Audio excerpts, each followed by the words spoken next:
Salutations Internet. Peut-être que, comme moi, tu as déjà plongé dans les profondeurs de la Terre pour découvrir des trésors, affronter des monstres. Et un bon donjon, c'est pas juste une série de tunnels, c'est aussi des pièces formidables. Et aujourd'hui, c'est mon top 10 des meilleures pièces de Donjon Dragon publiées dans des modules.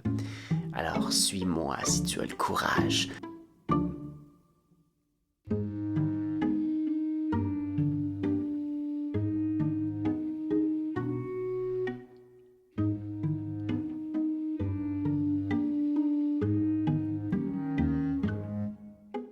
Ah ah!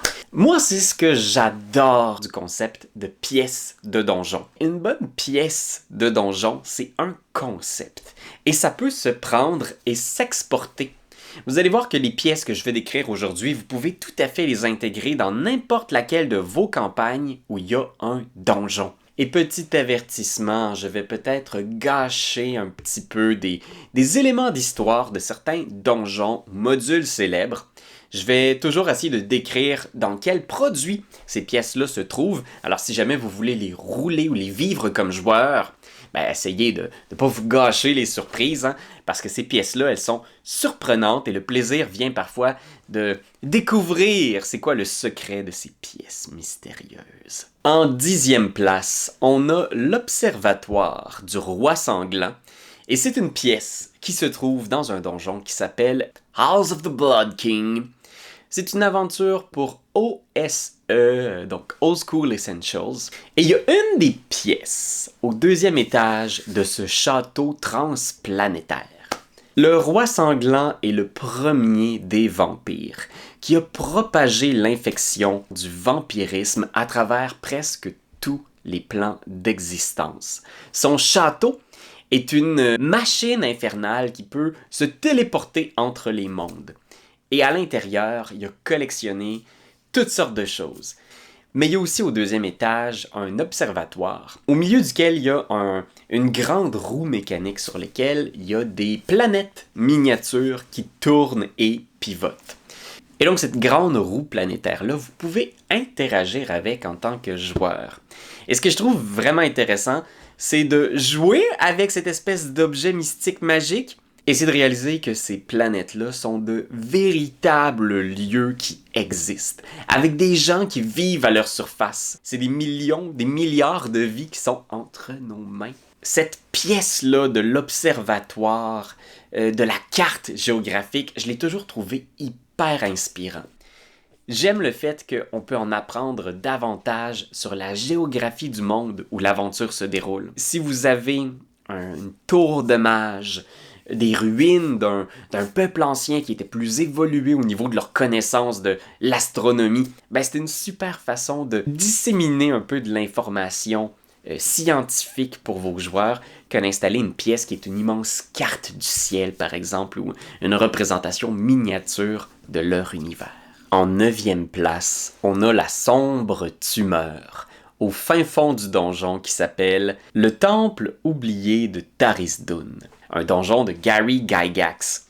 C'est un donjon où se trouve peut-être un portail, une connexion à un dieu banni. Quand j'ai découvert Donjon Dragon, j'ai été fasciné par ce personnage-là de Tarisdun, un dieu si sombre, si méchant, incompris que tous les autres dieux se sont mis ensemble pour le bannir de l'univers. Et à la toute fin du donjon du Temple oublié de Tarisdun, on trouve un espace de connexion avec le dieu oublié.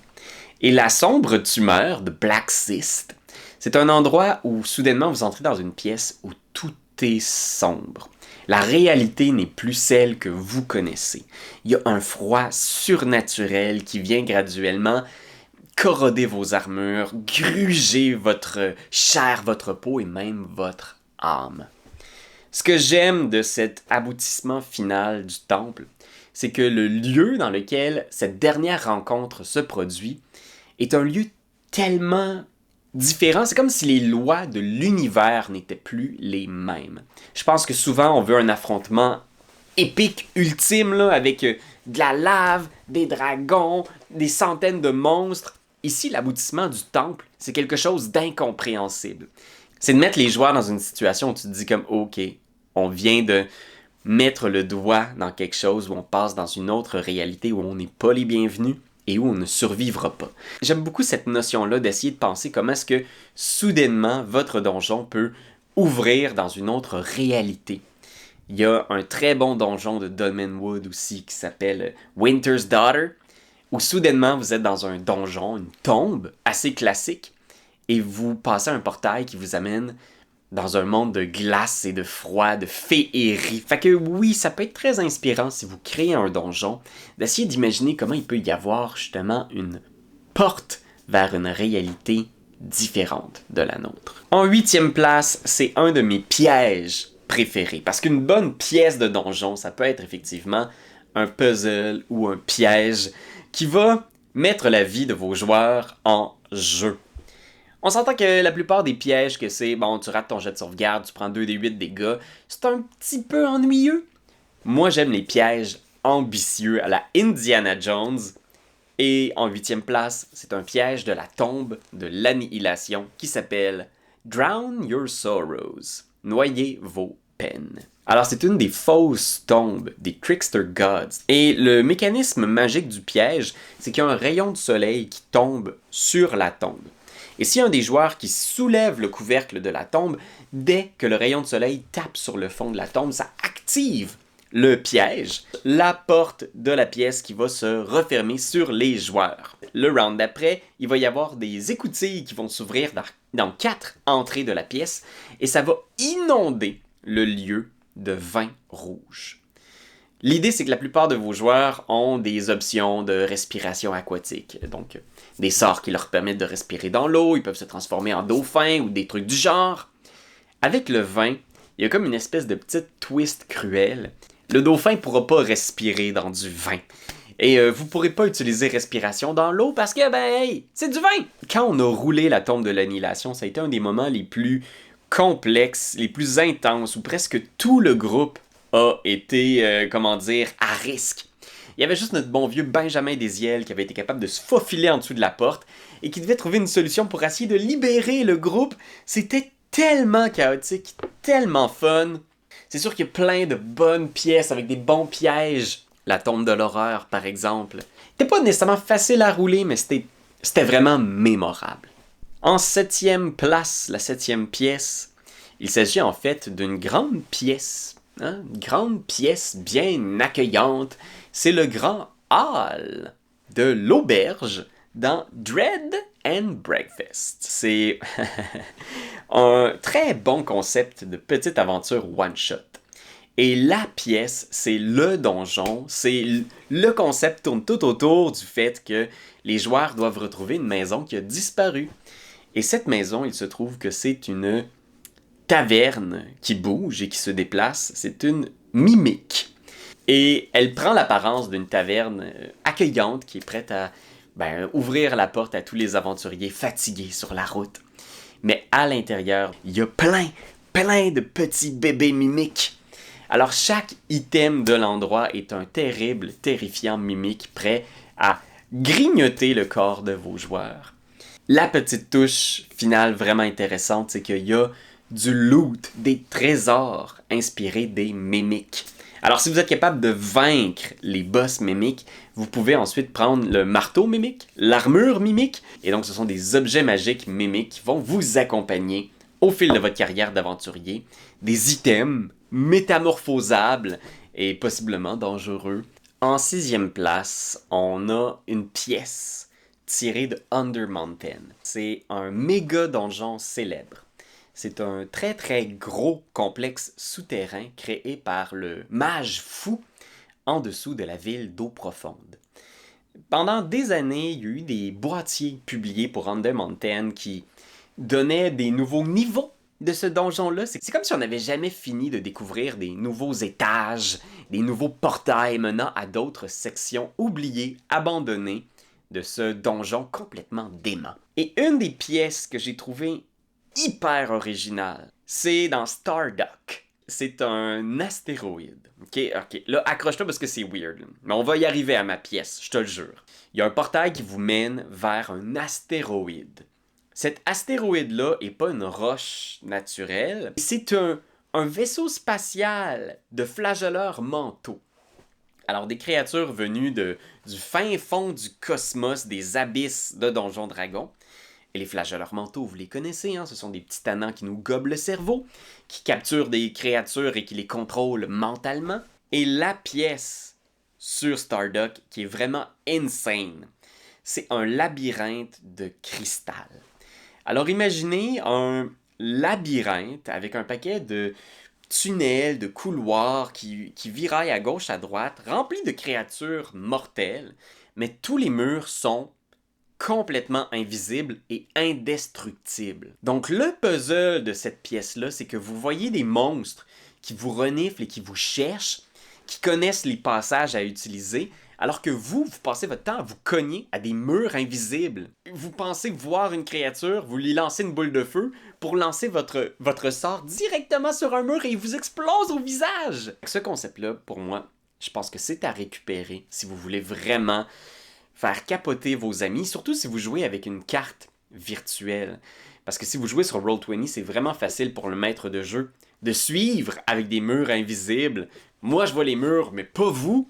C'est incroyable. On poursuit avec le God Trap. C'est une pièce au fin fond d'un donjon légendaire de D&D. Château Greyhawk, qui est le donjon créé par Gary Gygax dans sa campagne maison. Il avait intégré toutes sortes de choses qui avaient été inspirées par ses co-maîtres de jeu. Il y avait Rob Kuntz, entre autres, qui était un co-MJ dans cette campagne-là. Et c'est dans cette campagne maison de Gygax que sont nés des personnages légendaires de D&D. Tasha, Tenzar, Robilar, Mordenkainen, c'est tous des personnages qui ont été incarnés par des joueurs autour de la table de Gygax. Et donc, Château Greyhawk, ce sont des ruines près de la cité libre de Greyhawk. 3 tours qui s'enfoncent dans la terre et qui sont des complexes souterrains. Et à l'intérieur de ce complexe souterrain, il y avait un paquet de bonnes pièces. Entre autres, la ville dans une bouteille, qui était une espèce de monde magique enfermé à l'intérieur d'une simple bouteille de verre. Il y avait aussi le living room, la pièce vivante, qui était une pièce dont tout le mobilier s'animait pour mener la vie dure à vos joueurs. Donc là aussi, on retrouve l'ADN d'un paquet d'aventures modernes qu'on connaît aujourd'hui. Mais la pièce qui m'a toujours intrigué, c'est le God Trap. Une pièce créée par l'archimage fou Zagig pour enfermer des dieux, arracher leur essence et s'élever au rang de divinité lui-même.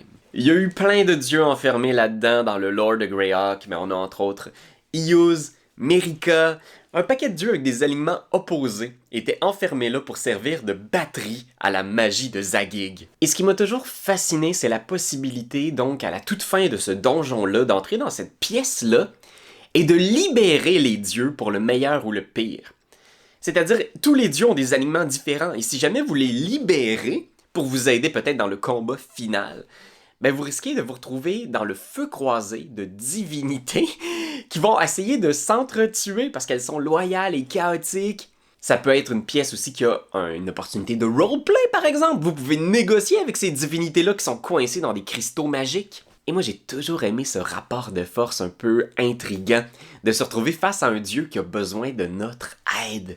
Un lieu légendaire où des dieux sont enfermés et où vos joueurs auront les choix de les libérer ou pas. En 4e place, c'est un classique, c'est le cœur de Strahd von Zarovich. Dans l'aventure classique de la malédiction de Strahd, le cœur du vilain vampire, c'est une pièce de son donjon. Il y a toute une pièce dans la tour nord de Ravenloft qui abrite le cœur maléfique de Strahd. Un immense organe noir qui pompe un sang magique et qui surtout permet à Strahd d'être immortel. Strahd résiste à toutes les attaques que vous ferez sur lui parce que son cœur absorbe tous les dégâts que vous lui faites. Alors pour vaincre Strahd, vous n'aurez pas le choix de vous introduire dans la pièce centrale, l'espèce de repère du mal, et de détruire son cœur. J'aime l'idée qu'il y a une pièce qui est la faiblesse de votre méchant. Ça peut être aussi, tu sais, sa pièce cachée où il y a tous ses secrets, la pièce qui est fermée, verrouillée, dans laquelle il y a le seul et unique item qui est sa grande faiblesse. Imaginez le portrait de Dorian Gray. Vous combattez un magicien qui est presque immortel, il semble résister à toutes les formes de dégâts, mais quelque part dans sa tour, dans un grenier, il y a un portrait magique de lui qui absorbe tous les dégâts qu'il reçoit, qui vieillit à sa place. Et c'est là son point faible. Fait que moi, j'aime ce concept-là, qu'il existe une pièce métaphorique à l'intérieur du repère de votre ennemi qui est son point faible, son talon d'Achille. Et en troisième place, on a la pièce C14 du donjon de Scarwall dans l'aventure Curse of the Crimson Throne pour Pathfinder. Là aussi, c'est comme un peu le cœur de la malédiction d'un château hanté. Scarwall, là, c'est vraiment un... Je saurais pas comment commencer à le décrire, mais je pense que l'endroit s'est beaucoup inspiré de films classiques d'horreur comme La Maison de la Colline hantée. Faut imaginer que c'est une prison de spectres.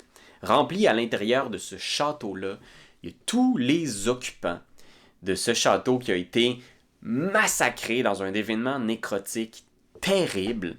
Ils sont tous enfermés. Fait entrer dans ce château-là, c'est rencontrer tous les anciens habitants du château qui sont tous dans une souffrance éternelle. Et dans la pièce C14, c'est le hall des spectres. Et là, ici, il y a le gardien le plus important du château, Mithrodar, qui s'appelle. C'était le serviteur du grand seigneur des lieux. Et il est vraiment enchaîné par des chaînes spectrales, après des colonnes au milieu de cette vaste pièce-là. Il y a de l'espace et des colonnes, puis un fantôme. C'est pas mal ça, la pièce. Et ce fantôme-là, là, c'est tellement des mauvaises nouvelles. Il est intuable. Si vous êtes capable de le détruire, ce que vous ne pourrez pas faire parce que beaucoup trop d'armure, attaque d'opportunité avec ses chaînes à 30 pieds. Donc dès que vous bougez dans cette pièce-là, il vous envoie une de ses chaînes. Il vous vole des niveaux, il vous draine votre vie. Fait qu'il est presque pas tuable, mais même si vous êtes capable de le détruire, tant et aussi longtemps qu'il est enchaîné au château, il se reconstruit en 1 minute. Fait que c'est quoi qu'il faut faire? Comme dans la plupart de ces histoires de fantômes, il faut explorer les lieux et trouver les spectres qui enchaînent Mithrodar. Il y a 4 fantômes qu'il faut trouver et détruire. Et à chaque fois qu'on détruit un fantôme, on affaiblit le spectre gardien au centre du château. Un peu moins de classe d'armure, il devient un peu plus facile à vaincre. Je trouve ça vraiment cool parce que c'est à mi-chemin entre le mécanique et le narratif. Fait que moi, j'ai vraiment aimé cette pièce-là, ce combat-là, ce personnage-là. Et une fois qu'il est vaincu, il y a un spectre bon qui devient l'allié des joueurs. C'est le paladin qui était là au moment de l'événement et qui peut aider les joueurs à comprendre l'histoire du château. Et qui est le grand méchant de la fin de la campagne. En deuxième place, j'ai hésité parce qu'il y a tellement de bonnes pièces dans les donjons de Janelle Jacquet, qui est une des grandes designers de donjons. Elle a créé des donjons qui sont légendaires, les cavernes de Thracia, mais moi j'ai beaucoup aimé Dark Tower. C'est 2 tours souterraines qui communiquent entre elles à différents niveaux. Déjà ça c'est génial d'avoir 2 donjons en silo que tu peux visiter quand tu réussis à trouver des petits points pour interconnecter les lieux. Mais il y a tellement de bonnes pièces là-dedans! Une de mes pièces préférées, c'est la collection de corps d'un magicien maudit. Ce magicien a travaillé longtemps sur des sortilèges qui lui permettaient de prendre le contrôle du corps des autres. Malheureusement, au bout de sa vie, une de ses expériences a mal tourné et il a complètement anéanti son corps à lui. Et il y a une des pièces qui est sa collection de corps. Fait que partout autour, vous avez des oursibous, des monstres en tout genre, des aventuriers qui ont été capturés, assommés, hypnotisés.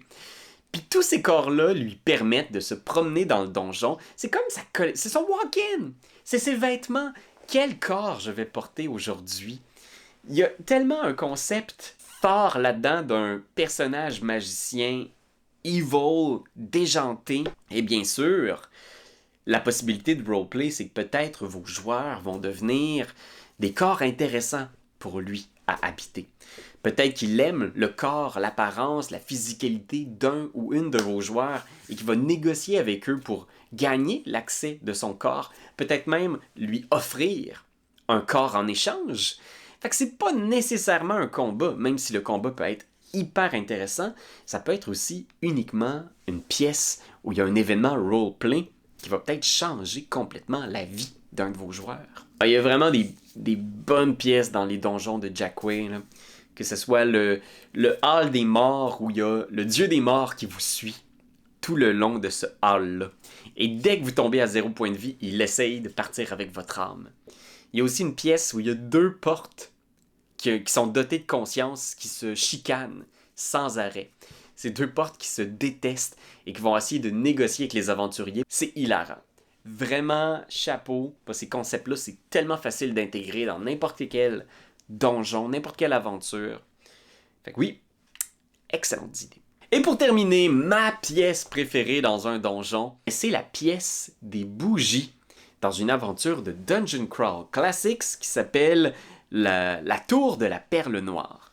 Donc, c'est une tour immergée dans l'eau et une fois par an, l'eau descend juste assez pour libérer une entrée qui permet d'entrer à l'intérieur de la tour.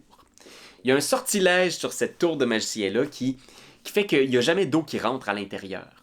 Mais c'est difficile d'y avoir accès, mais là, quand l'eau descend juste assez bas, on peut rentrer par le plafond puis s'immiscer dans la tour où il y a la fameuse perle noire. Un bijou d'une valeur inestimable. La pièce qui est mémorable, c'est une des premières pièces à l'entrée du donjon.